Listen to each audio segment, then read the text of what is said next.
Okay, before we get started here, I want to clarify my position on the Russian-Ukraine war, with the full understanding that I've had more than my fill coming out of both the America can do no wrong talking heads and the America can do no right angry mouth droolers.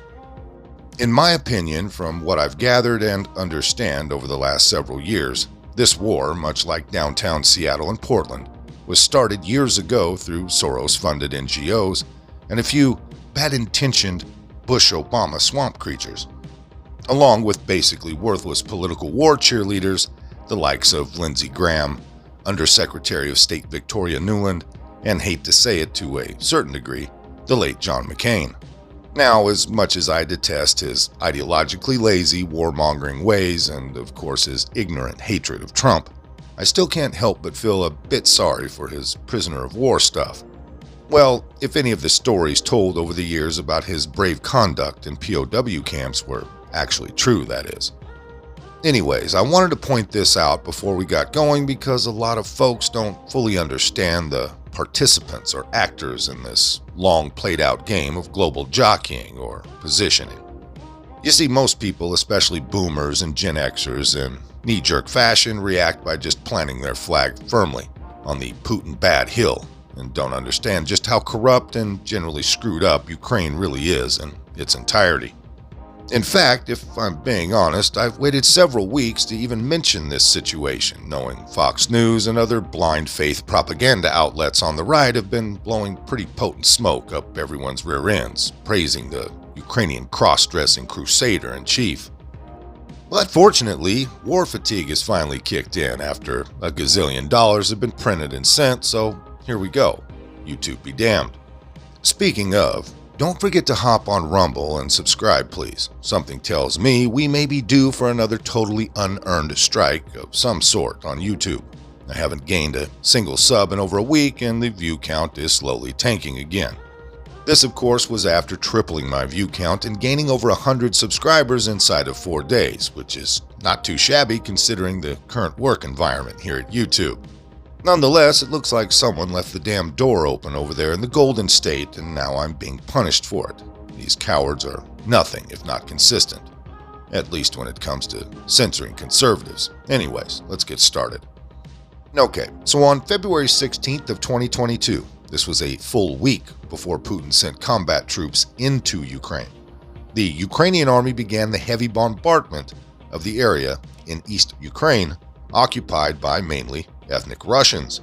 Officials from the Observer Mission of the Organization of Security and Cooperation in Europe, OSCE, were located in the vicinity at the time and kept a record of the shelling as it took place.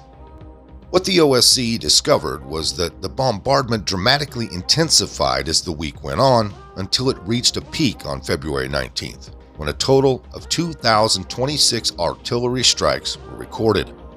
Now, folks, what we really need to keep in mind here is that the Ukrainian army was in fact shelling civilian areas along the line of contact that were occupied by other Ukrainians.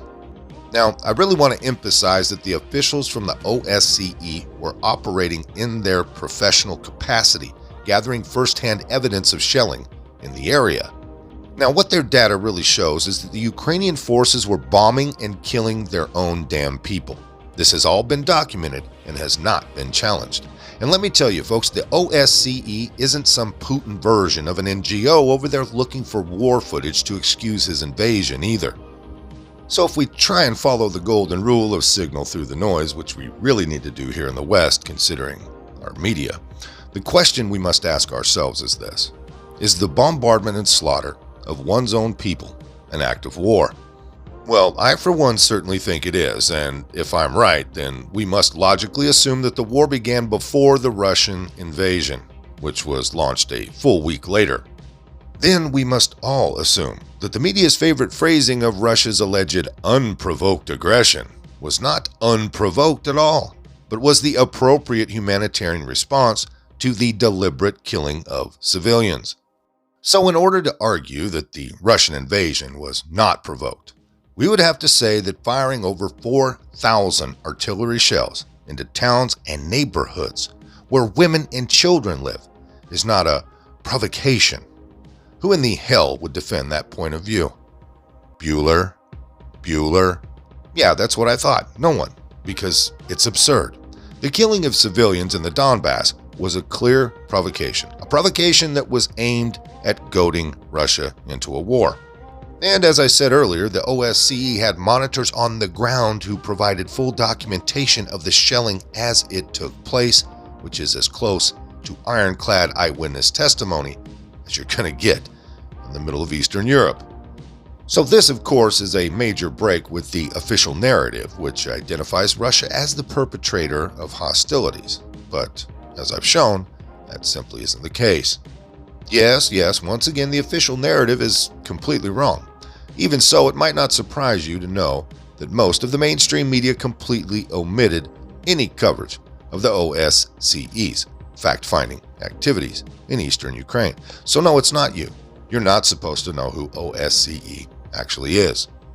The one exception to this, because there's always one exception, right? That was Reuters, that published a deliberately opaque account published on February 18th titled, "Russia Voices Alarm Over Sharp Increase of Donbass Shellings." Here's an excerpt. Quote, Russian Foreign Minister Sergei Lavrov voiced alarm on Friday over a sharp increase in shelling in eastern Ukraine and accused the OSCE Special Monitoring Mission of glossing over what he said were Ukrainian violations of the peace process. Washington and its allies have raised fears that the uprising and violence in the Donbass could form part of a Russian pretext to invade Ukraine. Tensions are already high over a Russian military buildup to the north, east, and south of Ukraine.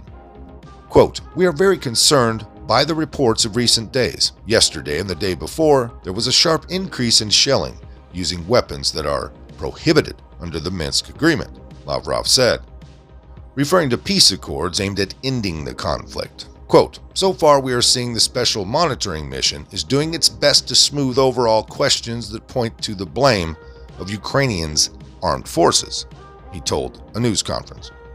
Ukraine's military on Friday denied violating the Minsk peace process and accused Moscow of waging an information war to say that Kiev was shelling civilians.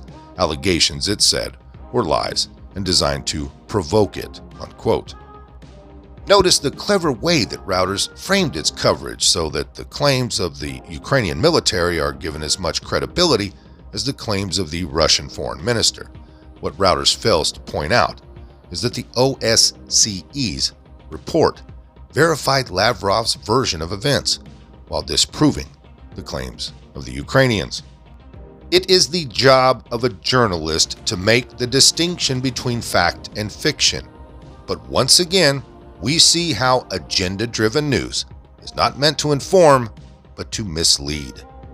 The point I'm trying to make is really pretty simple. The war in Ukraine was not launched by a tyrannical Russian leader, Putin, bent on rebuilding the Soviet Empire. That narrative is a fraud and was cobbled together by neocon spin masters trying to build public support for yet another war, this time with Russia. The facts I'm presenting here can be identified on a map, like this one, where the actual explosions took place and were then recorded by officials whose job was to fulfill that very task. Can you see the difference between the two yet? In one case, the storyline rests on speculation, conjecture, and psychobabble, while in the other, the storyline is linked to actual events that took place on the ground and were cataloged by trained professionals in the field. In which version of these events do you have more confidence? So, bottom line, Russia did not start the war in Ukraine. That is a fake narrative. The responsibility lies with the Ukrainian army and their leader in Kiev or Kyiv or whatever. Oh, and here's something else. This is typically excluded in the media's selective coverage. Before Putin sent his tanks across the border into Ukraine, he invoked United Nations Article 51, which provides a legal justification for military intervention. Is this maybe kind of somehow starting to feel just a little bit like the January 6th narrative or the bat stew vaccine narrative? Just maybe a little bit, huh? So anyways, speaking of Article 51, while we're at it, the United States has done this numerous times as far as invoking Article 51. It helps provide, I guess, some sort of a fig leaf of legitimacy to its numerous military interventions. Okay, so much more on Article 51 and some very wise words from former Weapons Inspector Scott Ritter in episode number 2 of, well, I don't know yet, because I usually title these things after everything is recorded and finished up. Kind of helps to put the true vibe into the title or something, I guess. Okay, so stay tuned. I'll get that next video out within the next 24 hours-ish, in case some sort of chaos erupts in the household. You never know these days. Anyways, if you liked it, hit that like button. Subscribe if you haven't. Leave a comment down below. There's a PayPal link in the description box, so please put $1 in the bucket on the way out the door. I'd like to thank everyone for all your donations. They're much needed and much appreciated. Now, with all that being said, we'll see you next time. Come on, move. Move. Easy, easy.